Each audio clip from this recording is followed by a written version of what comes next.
চোখে যদি জল আসে তবে নিজেই মুছে নিও, কারণ অন্য কেউ মুছে দিলে তুমি তার কাছে ঋণী হয়ে যাবে। বেঁচে থাকতে বাবা মায়ের মুখে দুটো ভাত দিন, মরার পর পাড়ার লোককে গলদা চিংড়ি খাইয়ে আত্মার শান্তি খুঁজতে যাবেন না। মনে রেখো, পরিশ্রম করার বয়সে যদি আরাম করো, তাহলে আরাম করার বয়সে পরিশ্রম করতে হবে। তাই সময় থাকতে সচেতন হও। পকেট ভর্তি টাকা থাকলে কথার ওজনও বেড়ে যায়, তখন ফালতু কথাও লোকে মন দিয়ে শুনে। এটাই বাস্তব। ক্ষমা চাইতেও অনেক সাহস লাগে। এই দুনিয়াতে অনেক ক্ষমতাশালীর পতন হয়েছে ক্ষমা চায়নি বলে। কারো উপকার করতে না পারো তাতে কোনো সমস্যা নেই, কিন্তু সজ্ঞানে কারো ক্ষতি করো না।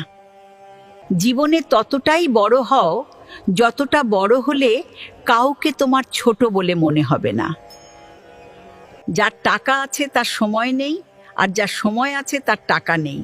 দিন শেষে কেউই জীবনটাকে উপভোগ করতে পারে না।